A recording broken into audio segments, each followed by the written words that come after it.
요셉의 인생 승리 비결은 무엇입니까? 하나님이 그와 함께 계셨다는 거죠. 창세기 49장에서는 야곱의 전능자 이스라엘의 반석인 목자의 손을 요셉이 힘입었기 때문에 그가 승리했다, 이렇게 해석을 해주고 있습니다. 그런데 하나님이 함께 하신다면 어찌 이런 일이라고 느껴지는 세월이 요셉에게 13년이나 있었던 것으로 생각해 봤죠. 그때 그가 그 힘든 시간을 넘어갈 수 있었던 것은 하나님의 큰 손을 생각하며 살았기 때문이다, 그랬습니다. 하나님이 보이신 꿈, 그래서 우리가 딥 호프라 그랬습니다. 그죠? 하나님이 나에게 준비해 놓은 가장 빛나는 자리가 어딘가, 그것을 이제 보는 것이 비전을 가지는 것이고 딥 호프를 가지는 거죠. 그죠?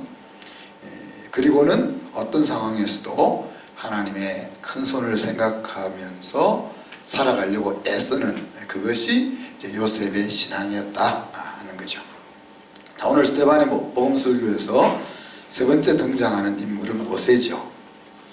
오늘 모세의 출생과 성장 스토리 부분만 살펴보고 다음 주에 한 번 더 모세를 나누기를 원합니다.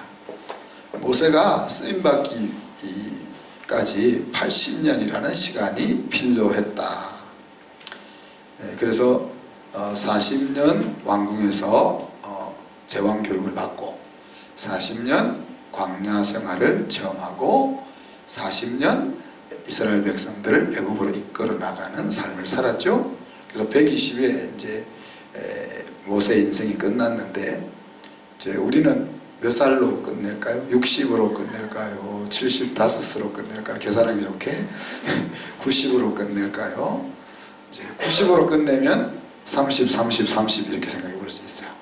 그러니까 30살 동안 대학 졸업하고 대학원까지 졸업해서 세상의 학문을 충분히 익히고, 그 다음에 30년 동안 하나님과 뒹굴면서 광야 생활을 한 다음에 이제 인생이 끝났다고 생각하는 60부터 제대로 된 인생을 살 수 있다, 그렇게 생각할 수 있겠죠. 네. 아직 60이 안 됐다, 그죠? 네. 그래서 쓰임받기 위한 준비의 시기가 쓰임받았던 40년보다 2배나 더 길었다. 그럼 여러분의 인생은 어디쯤인지, 저는 이제 후반부 40에 해당되니까 너무 신나는 시기입니다. 여러분 아직 안 그러죠? 셈이 좀 날 겁니다. 저는 너무 신나는 시기, 여러분은 준비하는 힘든 시기. 장로님하고 저는 신나는 시기입니다. 이 신남이 어떤 건지 여러분 제 나이가 돼봐야 압니다. 그리고 여러분이 키우고 있는 자녀들을 어떻게 준비시킬 건지 하는 것들을 좀 되새겨보는 시간이 되었으면 좋겠다. 자, 하나님이 모세를 만드시는 환경을 한번 생각해 봅시다. 17절에 보니까 약속하신 때가 가까워 오니 그랬죠. 자, 하나님의 시기에는 진짜 느립니다. 하나님이 약속하신 때는 출애굽할 그때를 이야기하잖아요. 그러니까 지금부터 81년 뒤 이야기입니다. 앞으로 그 일이.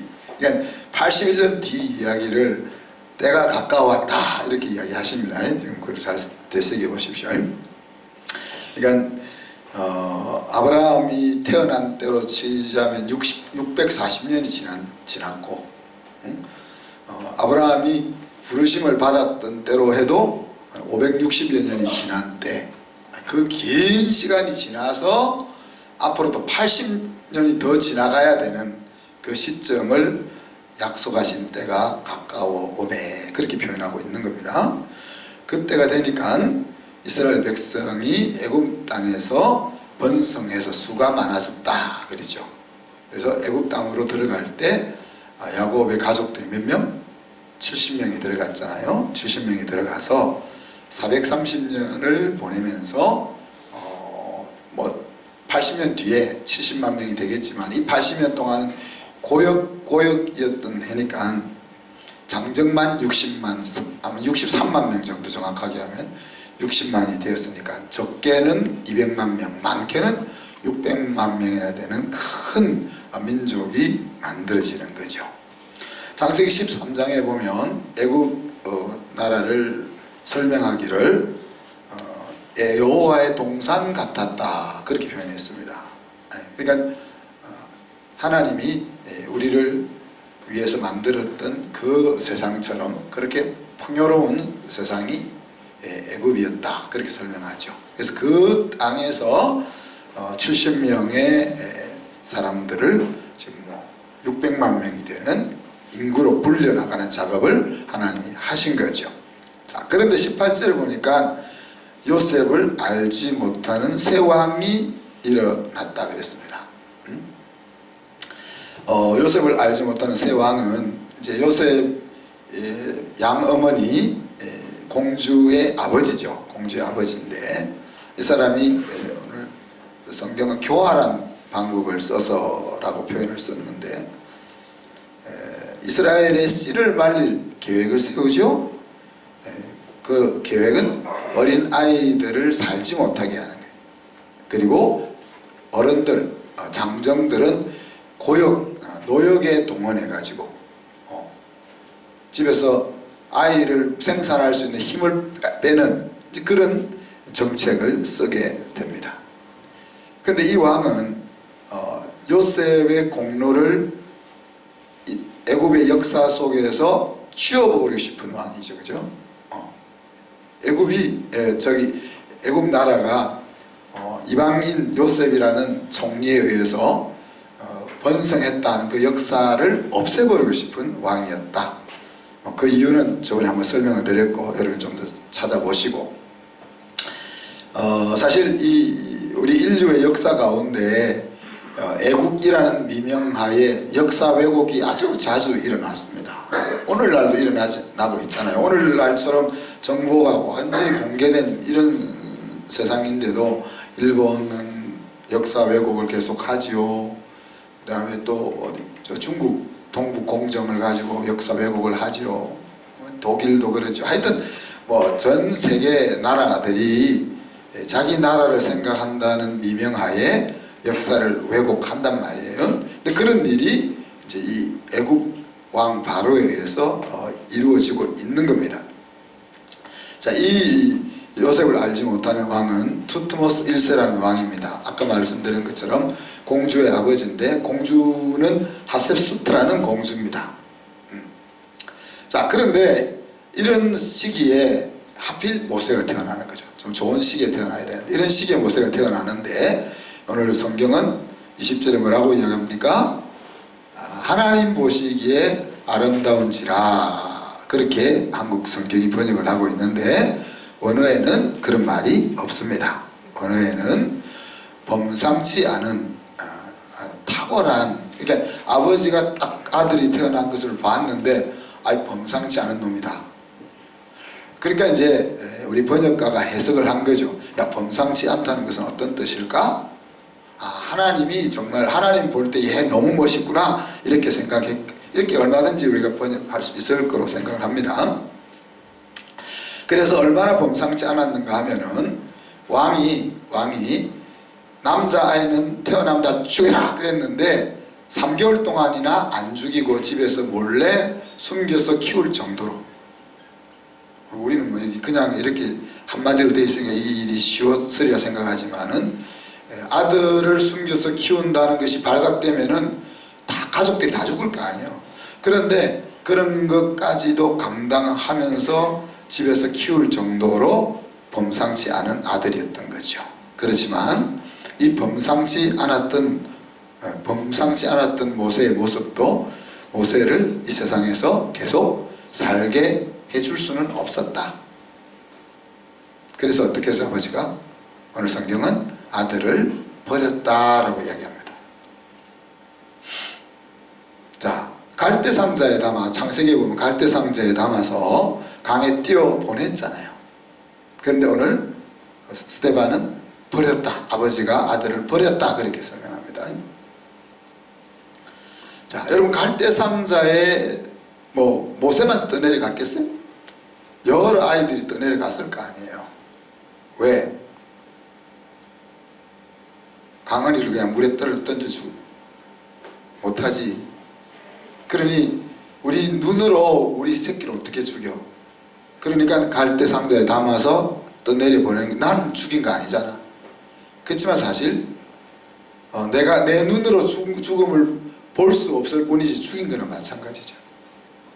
갈대 상자에 떠내려가다가 나일강의 악어한테 잡아먹혔을 수도 있고, 많은 아기들이. 그리고 햇볕을 내리 쪼이는 가운데 탈수해서 죽었을 수도 있고, 그냥 역청이 벗겨져서 물속에 가라앉아서 죽었을 수도 있고. 그래서 대부분의 아이들은 그냥 나일강에서 다 죽었을 거예요. 그래서 오늘 스데반이 아들을 버렸다라는 표현을 쓰는 거예요. 직접 죽이지는 않았지만 죽인 것과 같은 거죠. 부모라도 어쩔 수 없는 상황에 이제 모세가 태어난 겁니다. 자, 왜 하나님은 민족의 구원자 모세를 이런 환경 속에 태어나게 했을까? 여러분 한번 생각해 보십시오. 그렇잖아요? 그러면서 여러분은 어떤 시기에 이 세상에 보내졌는가? 이것도 한번 생각해 보세요. 그리고 여러분의 자녀들은 어떤 시기를 살아가게 될 것인가? 이것도 한번 생각해 보세요. 왜 제가 이걸 생각하나 합니까? 시대와 나라는, 우리가 태어난 시대와 나라는 우리가 살아갈 사명과 연결이 되어 있기 때문에 그렇습니다. 우리 정식 형제가 100년 전에만 태어났어도 미행자매를 확 잡고 살아갈 수 있을 텐데,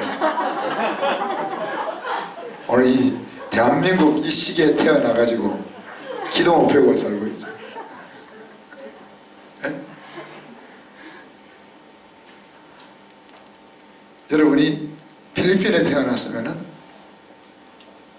우리 이왕 미행자매 이름을 올렸으니까, 미행자매가 여기서는 수가원이고 힘주면서 이렇게 어깨 펴고 다니지만, 필리핀 국적으로 딱 태어났으면 비행기를 딱 타고 갈 때 사람들이 뭐로 생각하는지 아세요? 메이드로 생각하는 거죠. 대학원을 나왔든 박사든 의사든 그냥 볼 때는, 왜? 그 나라가 가난하니까 서로 돈을 벌기 위해서 선진국에 메이드로 나가니까.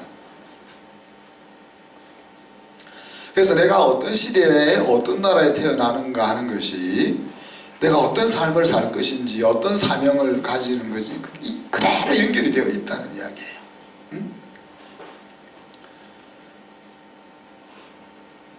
그래서 이제 우리가 이런 상황을 생각해 볼 때, 하나님이 나에게 바톤을 쥐어줬을 때 그 바톤을 받아서 넘겨줄 때까지만 우리의 책임이 있는 거예요, 사실. 자, 그런데 모세의 인생은 이렇게 그냥 갈대 상자에 떠내려서 나일강에 빠져 죽는 것으로 그렇게 진행이 안 되고 어떻게 됐습니까? 하셉스트 공주의 양아들로 입양하면서 다른 인생이 시작됩니다. 전혀 자신의 의지와는 상관이 없는 다른 인생이 시작되죠. 이 공주는 이집트 나라 그 신왕국의 18왕조에서 나중에 파라오가 되는 공주입니다. 파라오가 된 공주가 제가 알기로는 한 2명 정도 있는데 그 중에 한 사람이에요. 그리고 이 18왕조를 아주 번성케 했던 파라오로 이제 인정받는 그런 사람입니다. 자, 앞에서 요셉을 알지 못하는 왕이 투트모스 1세인데 이 사람의 큰딸로 태어난 거죠. 그래서 무남동녀 큰딸로 태어났습니다. 그러니까 무남동녀니까 아버지 뒤를 이을 왕이 없는 거잖아요. 왕자가 없는 거잖아요. 그러니 이제 저기를 위해서 정략 결혼을 하게 되는데 이복 남매, 이 사람이 이제 아버지 투트모스 1세의 뒤를 이어 투트모스 2세가 되는데 베가달은 남매, 아들, 베가달은 아들의 아들과 결혼을 하게 됩니다. 결혼을 하게 돼서 실질적으로 이렇게 권한은 하셉스트 공주가 가지고 있지만은 공식적인 바로의 직함과 왕권은 이제 투트모스 2세 자기 부군이 이제 가지게 되는 거죠. 그런데 이 자기 신랑도 아들이 없이 빨리 죽습니다. 아들이 없으니까 이제 아들이 없다는 말은 이 공주에게도 아들이 없는 거죠. 아들이 없으면 해야 될 일이 뭡니까? 후궁을 들이게 해야지. 후궁을 들이게 해서 아들을 하나 낳게 되는데 그 아들이 이제 투트모스 3세고 모세와 함께 형제로 살아가게 되는 아들이 되는 거죠. 자, 그렇게 이제 이 공주의 신랑이 빨리 죽었다 그러죠. 빨리 죽었는데 그 공주의 어떻게 보면 양아들은 아니고 뭡니까? 후궁에게서 난 아들 투트모스 3세 나이가 10살도 안 됐어요. 그러니 파라오로 등극은 하지만은 나라를 못 다스리니까 섭정을 하게 되네. 그래서 이제 이 하셉스트 공주가 이제 자기 아들을 대신해서 섭정을 하게 되는 거예요. 근데 섭정을 22년 동안 하게 됩니다. 근데 보통 한 13살, 14살 되면은 이제 왕위를 물려주잖아요.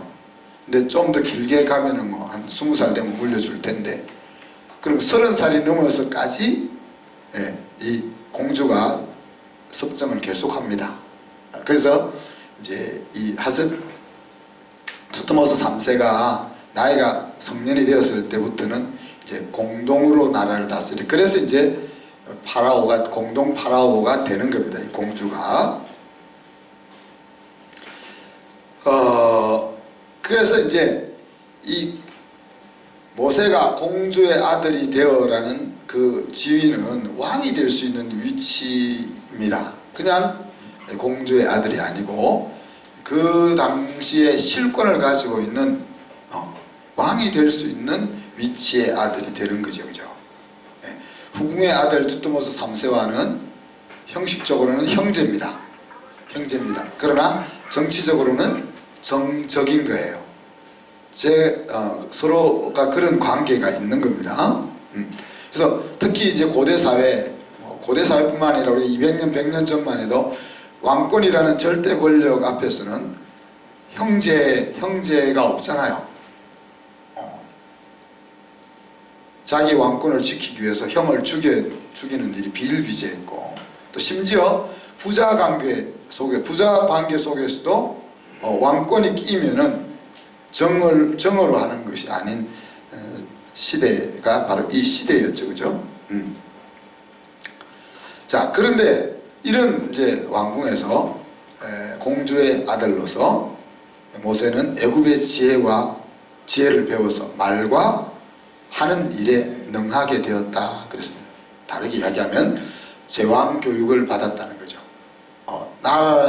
나라의 왕이 될 수 있는 그런 통치 교육을 받아가지고 언변뿐만이 아니라 실질적으로 나라를 다스릴 수 있는 그런 능력까지도 갖추게 되었다. 그렇게 일할 만한, 왕으로서 나라를 다스릴 만한 자격을 갖추게 되었다라고 소개하고 있죠. 자, 모세가 얼마나 열심히 공부했을까? 얼마나 열심히 공부했을까요? 여러분 23절에 보니까 모세가 나이가 40이 될 때에 그 형제 이스라엘 자손을 돌볼 생각이 나더니 그랬는데, 여기서 이제 원어적으로 보면 그냥 신방할 생각을, 마음을 가졌다는 이야기입니다.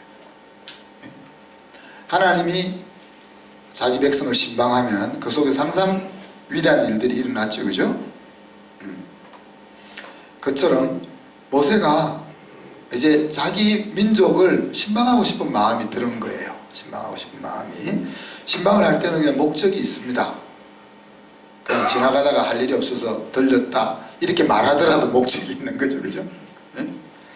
민족 해방의 시기가 되었는지 저울질 하려고 하는 목적이 있는 거죠. 왜? 지금 40이 되매 그렇게 이야기했으니까. 자, 모세는 공주의 아들로 왕궁에서 자라지만 누구 젖을 먹고 살았어요? 자기 친엄마 젖을 먹고 살았잖아요. 이제 그런데 엄마가 아기 때부터 야 너는 이스라엘 아들이야. 특히 레위 지파의 아들이야. 하나님 너를 이 시대에 특별한 사명을 가지고 태어나게 해서 이렇게 말했을까요? 요한이한테 그렇게 말했다가 요한이 명정이한테 가서 형아 나 실제는 왕자래. 엄마가 당장 난리 나죠. 그러니 이제 이 모세가 좌우를 분별할 수 있는 나이가 되었을 때 이제 모세의 정체가 무엇이었는지를 잘 알려주었을 것입니다. 그러니 이제 자기의 정체를 모세는 마음에 담고 지금 쭉 제왕 교육을 받아온 거예요. 그리고 40이 되었을 때 이제 이 일을 시작할 때가 되었나 정탐을 하기 위해서 신방할 마음을 가졌다는 겁니다. 자, 여러분 여기 어머니들이 많은데 여러분들이 해야 될 일이 이런 일이에요. 아들, 딸의 마음에 불을 붙이는 일을 해요. 자, 모세가 제왕교육을 얼마나 열심히 받았겠어요, 여러분. 왜? 자기가 이스라엘 나라를 세워 만들어야 될 사람이라고 생각할 때 그냥 공부하듯이 했겠어요? 배우는 내용 하나하나가 자기가 왕이 되었을 때 어떻게 나라를 다스릴 건지, 자기가 이스라엘 나라를 세워서 어떻게 해야 될 것인지 그것들을 적용해 가면서 자기 것으로 쏙쏙 빼먹으면서 공부를 했을 거 아니에요. 여러분 아직 심지가 물에 젖어 있는 애를 갖다가 거기에 라이터를 대고 막 토치를 붙이고 그러니까 애들도 힘들고 여러분도 힘든 거예요. 오늘 모세의 어머니가 한 역할이 모세가 좌우를 분별할 시기가 되었을 때에 그 마음속에 불을 지펴주는 그 역할을 했단 말이에요. 우리가 해야 될 일이 그 일이다. 그리고 우리 아이들에게 해야 될 일이 그 일이다. 드디어 40세가 되었다 그랬습니다. 모세는 이때 이제는 내가 일할 때라고 생각하는 시점이죠. 그래서 형제들을 신방했다 그랬는데 정탐을 하기 위해서 신방하는 거죠. 자, 그런데 마침 알지 못하는 자기 동족 한 사람이 애굽 사람으로부터 원통한 일 당하는 것을 딱 보게 되는 거죠. 모세가 옳다 생각 안 했겠어요. 내가 가지고 있는 힘을 쓸 때다 라고 생각하고 그 원통한 일 당하는 원수를 갚아줬습니다. 어떻게 해요? 때려서 죽여버린 거죠. 자, 그때 모세의 생각은 어떻게 생각했어요? 자기 동족이 야 우리가 너무 힘들게 애국 사람들에게 너무 힘들게 살고 있으니까 하나님이 이렇게 하나님의 손을 빌어서 나를 구원해 주는구나 이렇게 생각을 가질 거로 생각한 거죠. 그런데 실상은 아니올시다. 다음날 또 자기 동네에 나갔더니만 이스라엘 백성이 살고 있는 동네에 나갔더니만 걔가 또 싸우고 있는 거예요. 이제 이번에는 애굽 애랑 싸우는 것이 아니고 같은 동족끼리 싸우고 있는 거예요. 얘는 싸움질 하는 애인 거죠. 괜히 원수 갚아줄 이유가 없는데. 그래서 모세가 한마디 하죠. 이때까지는 뭐라고 생각합니까?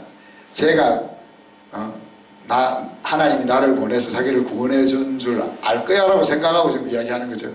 야 같은 편끼리 왜 싸우냐, 같은 편끼리 왜 해치냐 그랬더니만 얘가 하는 말이 뭡니까? 야 누가 너를 우리의 관리와 재판장으로 세웠냐?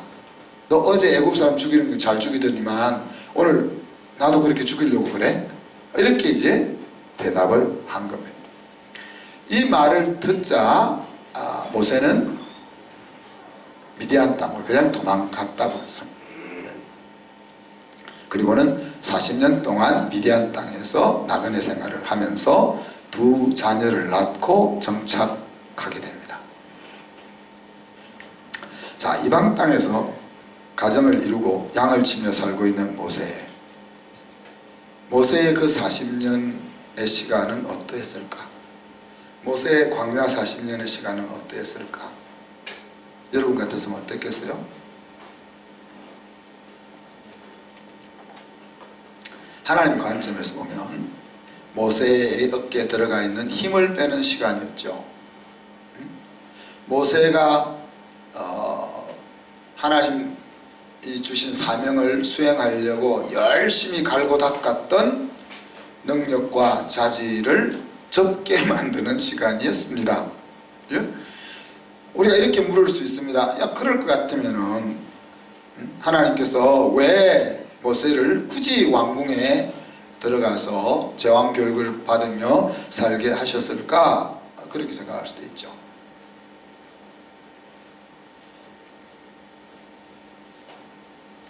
논리적으로는 그렇게 생각할 수 있는데 사실은 그렇지 않습니다. 여러분, 교만한 사람이 은혜를 받고 꺾여져서 겸손한 사람이 되는 겁니다. 처음부터 매가리도 없이 기어다니는 그런 사람이 에게는 겸손이란 말이 의미가 없습니다. 지고집을 피우고 자기의 힘을 내세우는 그런 사람이 꺾여져서 겸손해질 때 그것이 겸손인 거죠. 비굴하게 행동하고 살아가는 그것이 겸손이 아닌 거죠. 힘이 없으니까 하나님의 아니고 힘이 있지만 그 힘을 내려놓고 하나님의 힘으로 쓰게 하려고 하는 계획이 하나님 속에 있는 거죠. 그래서 나중에 우리 모세가 어떻게 됩니까? 그 온유함이 지면에 성한 사람이 됩니다. 그죠? 하나님이 쓰시기에 잘 훈련된, 잘 길들여진 사람이 되는 거죠. 하나님의 구속사의 그 중요한 사건에 쓰임받을 모세를 40년 플러스 40년, 80년을 하나님이 준비시킵니다. 그리고 힘 빠진 노인, 80세 노인 모세에게 지팡이, 당신의 능력을 상징하는 지팡이를 주셔서 사명을 감당하게 하십니다. 우리가 얼마만큼 준비하느냐 하는 것이 얼마만큼 사용되느냐 하는 것과 정확하게 일치한다는 이야기입니다. 이게 조급해하지 말아야 된다는 이야기죠. 제가 아까 얘기했지만 30년 마지막 30년이 얼마나 신나는지, 이 마지막 30년을 신나게 살려면 30년이 여러분 어떻게 사는지가 중요하다는 이야기입니다. 그 30년을 어떻게 살았느냐가 나머지 30년을 좌우한다는 거예요.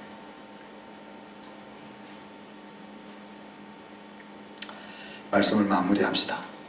이스라엘 백성이 애굽에 종살이를 한 시기가 대충 430년 중에 절반 정도, 처음에 들어가서는 요셉의 후광을 입어서 잘 나갔으니까, 그죠? 그런데 그 종살이라고 표현은 했지만은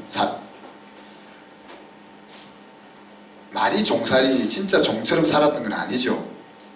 그래서 이스라엘 백성들이 광야를 가면서 애굽의 고깃가마를 먹던 시절을 그리워하는 겁니다.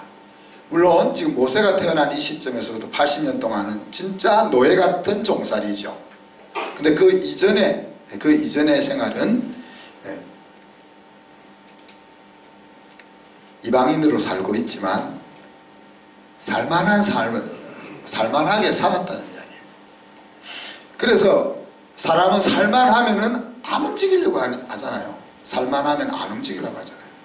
그러니 살만한 그들을 이렇게 세우려면은 이 80년의 고역 같은 일이 일어나야 하나님이 그런 조치를 내릴 수밖에 없는 거죠. 그래서 우리도 신앙생활을 하는 데 있어서 이 동일한 원리가 적용된다는 것을 명심해야 합니다. 그러니까 고향은 천국이라 그랬잖아요. 참된 승리와 참된 안식은 이 세상에서 눈을 감고 하나님 나라에서 눈을 뜨는 그 시점부터 시작됩니다. 지금 우리가 경험하고 있는 안식과 평강은 그때 누릴 것에 대한 맛보기들이죠. 맛보기들이죠. 그러니까 이 세상 사는 동안은 안식 이런 생각 안 하셔야 됩니다, 여러분. 편한 날 이런 거 생각 안 하셔야 됩니다.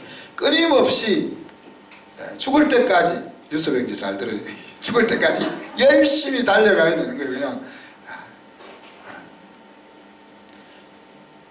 눌러 앉고자 마음먹는 그날이 후회의 날이라는 것을 기억해야 돼요.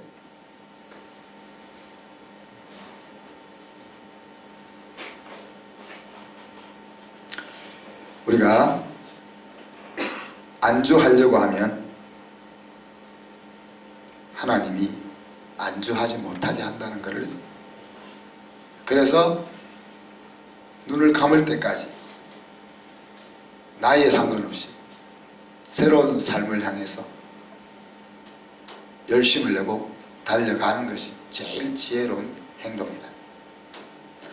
자, 그런데 사실 하나님의 모세에 대한 평가를 보면, 모세는 믿음으로 바로의 공주의 아들됨을 거절하고 잠시 죄악의 낙을 누리는 것보다 하나님의 백성과 고난받는 길을 절거히 택했다 라고 평가해 주셨습니다. 히브리서에서. 자, 오늘 도망가는 장면에서 그런 거 있습니까? 여러분, 도망가는 장면에서 그러나 전혀 그런 마음이 없었다고 볼 수는 없죠. 그러니까 도망가게 된 계기는 자기의 힘으로 그 일을 이룰 수 없다는 것을 깨달았기 때문에 도피한 거죠.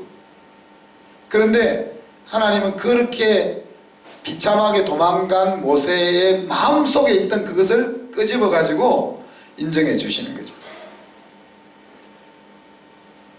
자, 그런데 어떻게 그러면은 이렇게 도망가는 모세가 하나님께서 이렇게 평가해 준 것처럼 바로의 공주의 아들됨을 거절하고, 자, 여러분 뭐 겁이 나서 도망갔다고 하지만은 지금 투트모스 3세와 모세의 정치적인 역량은 서로 비등했다고 봐야죠. 똑똑하기로 치면 모세가 더 똑똑했고, 왕으로부터 인정받는 거로 치면 모세가 더 인정받았고, 어머니로부터 후궁의 아들이 더 이뻐 보이겠어요? 자기 양아들이 더 이뻐 보이겠어요? 후궁은 보기만 봐도 싫을 거 아니에요? 네. 그러니 어떻게 보면 저울에 달면 모세 쪽이 더 무거울 수 있는 시점이란 말이에요. 그러니 이제 내 의도가 밝혀졌어. 그러면 나를 따르는 사람들을 모아서 투트모스 3세와 붙을 수 있잖아요. 붙어서 이기면 바로가 되는 거고, 지면 죽는 거고, 그럴 수 있잖아요. 그런데 이제 그런 길을 선택하지 않고 그냥 도망가는 길을 선택. 어떻게 들을 수 있었느냐를 히브리 기자는 하나님의 상주심을 바라보며 그런 표현을 썼습니다. 자, 그 당시 모세를 추종하는 모세 편에 섰던 정치 관료들은 모세의 행동을 바보 같은 행동이라고 생각하겠죠. 그죠? 야, 우리가 모으면 힘이 더 있는데 네가 왜 도망가? 이렇게 했겠죠. 그죠? 그러나 하나님은 가장 지혜로운 결정이다 라고 평가를 해주시는 거죠. 자, 오늘 그러면 왜 오늘 스데반이 이 모세의 혈기와 좌절에 대한 이야기를 이 종교 지도자들 앞에서 하고 있을까? 모세는 이 종교 지도자들이나 이스라엘 사람들에게 건국의 아버지로 추앙받는 사람이잖아요. 그러면 이 건국의 아버지라고 추앙받는 모세의 그 탁월한 지도력이 어디서 왔냐? 사람에게서 왔냐? 아니고 하나님의 섭리와 하나님의 역사 가운데 왔다 하는 것을 챌린지하고 있는 거죠. 애굽의 제왕 교육을 통해서 온 것도 아니고 추종하는 많은 무리들에게서 온 것도 아니고 자기가 똑똑해서 온 것도 아니고 모세가 생각했고 준비했던 것들은 다 무너뜨려 하나님의 섭리 속에서 위대한 지도자가 만들어졌다는 것을 말하려고 하는 거죠. 그러면서 너희들은 왜 이 이스라엘 역사 가운데서 일하시는 하나님의 역사를 못 보냐? 왜 그 속에서 예수 그리스도가 오신 것을 너희들은 보지 못하느냐 하는 것들을 도전하고 있다고 볼 수 있습니다. 사랑하는 성도 여러분, 저와 여러분은 모세가 될 수는 없습니다. 될 필요도 없고요. 그렇지만 오늘 이 모세의 이 성장과 좌절 이 속에서 우리가 꼭 본받고 기억해야 될 것은 하나님의 상을 바라보면서 우리에게 주어진 바통을 들고 열심히 달려가는 것입니다. 상 주시는 하나님을 바라보는 믿음, 이것이 있으면은 우리는 하나님의 동력자로 살아갈 수 있을 것입니다. 그러나 하나님이 상 주시는 하나님을 바라보는 믿음이 없다면 우리는 평생 하나님의 집, 교회 문지방만 닳게 만드는 사람이 되고 말 겁니다. 제가 말씀 생각하면서 한 1, 2분 기도합시다. 이 시대에 이 나라에 태어나게 하신 하나님, 하나님이 왜 나를 이 시대에 이 나라에 태어나게 하셨는지 생각하고 또 나에게 바톤이 주어진 그 시간 동안 하나님의 상주심을 바라보며 달려가게 해 주시옵소서. 같이 한번 기도합니다.